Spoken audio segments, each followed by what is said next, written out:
Hello. Hello. So anyway, Hi. what we're doing is we're going to dye the Wrestler VXL chassis because I want it black, and Traxxas puts out these ugly gray parts to their cars. So we're going to dye it with RIT dye. RIT dye you can pick up, I picked mine up at a grocery store actually. Probably can't pick them up at all grocery stores. You can probably go to Target or like Shopko if you guys have them, or I'm sure like what Sam's. We got ours at Fred Meyer, so yeah, if you're Fred Meyer's more than just a grocery store. Fred Meyer's not everywhere. So anyway, RIT dye, you got to buy the powder form of it. You have to buy the powder form for this process that we're going to use to work. We're dyeing it downstairs because we're using the downstairs kitchen because it's old, as you can see. This has never been updated since the house has been bought. You want not good because it will stain. Yeah. Like so, no tomorrow. Yeah. You guys make sure, especially you kids that are watching this, make sure you not use any of your parents' stuff without asking them. And for you guys out there, don't use any of your wife's kitchen stuff without asking them, because anything that this RIT dye gets on, skin, clothes, whatever, even, well, not stainless steel, but countertops, anything, it is going to permanently dye it. That's it. And your skin, it's going to be dyed for a long time if you get on your skin too. So what you want to do is make sure you got a pot big enough to boil your water in, and make sure it's big enough to fit your parts in that you want. I wouldn't recommend doing anything really thin, any thin plastics or anything, because you're going to put it in very hot water and it could warp. So I would only do like larger pieces that are thicker. And then what I use to get my parts out is a pair of stainless steel tongs, because the dye does not dye these, and you can just wipe them off. So you know, make sure if you're doing with your parents or your wife stuff, make sure you ask her and make sure they're stainless steel and stuff like that. Or else you will be purchasing them new kitchen supplies. Yeah, either that or make sure they're just crap that you buy yourself and you don't care about it. So let's see if the water's boiling right now. Sounds like it is. And that is freaking hot. So make sure you have pot holders or something.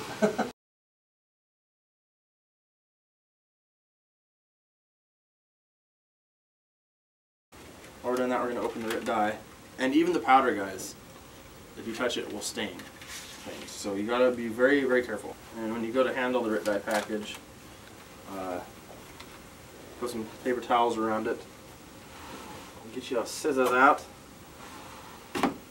Still not that simple. Put it just. It's on low. But anyway, and cut the RIT dye package open over a garbage can so you don't have to touch this. Get that crap on your fingers. This stuff, I can't stress to you how damn permanent this stuff is and how quickly it'll dry stuff. And then you want to just go ahead and pour your whole package in. Hold on. There you go.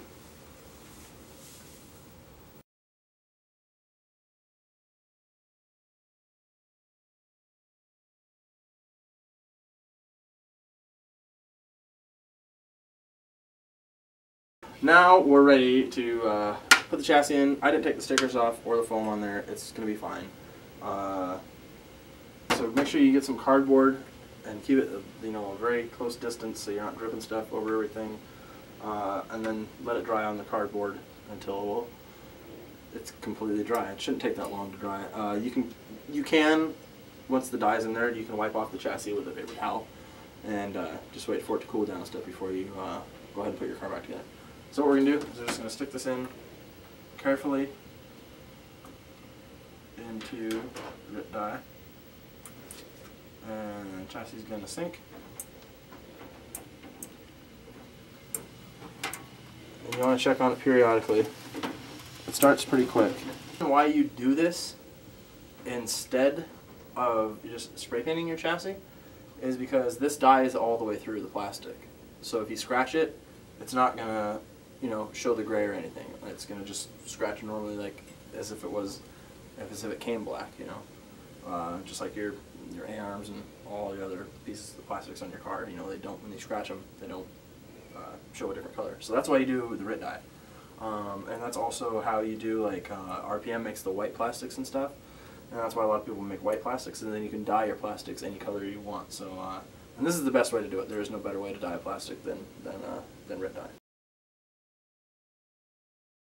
The chassis is still A little bit, got a little bit of a purple hue to it. It looks black on here, so you guys might not be able to see that the purple. chassis still got a little bit of a purple hue to it. So we're going to stick it back in.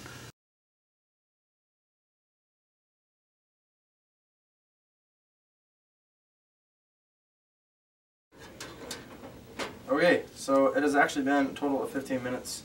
Probably a little bit overkill, but I wanted to make sure that I got it how I wanted it. Now you want to get as much excess water off as you possibly can. Babe, would you grab me a paper towel? Okay, so we left it in for about a total of 15 minutes. It looks nice and black now. Now you want to do this with your tongs. That's a very important step. Can you see the tongs? Oh, they can see them. You gotta do this with your tongs. It's one of the most important steps. Is you tap 5 times, and then you go like this, and then you turn around, but you can't do it with that. Okay, so put these over here. Get all the excess water off that you can. That's why we do it on a stainless steel stove, because there's got a little bit of dye down there. It will dry off rather quickly because of the heat. So we're going to go ahead and put this on our cardboard.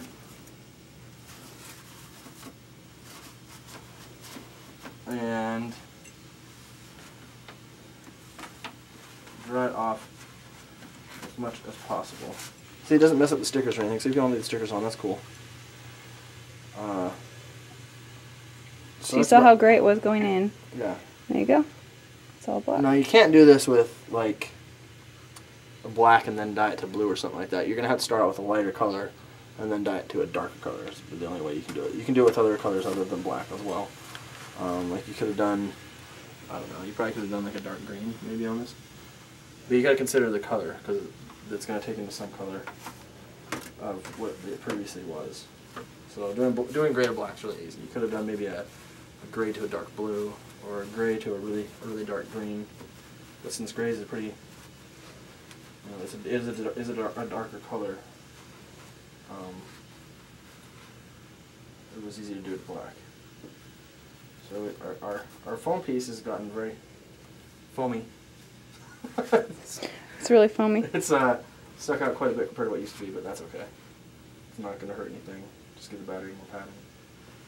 So you want to get that off as much, get as much water as you can out of underneath the foam, or out of the foam.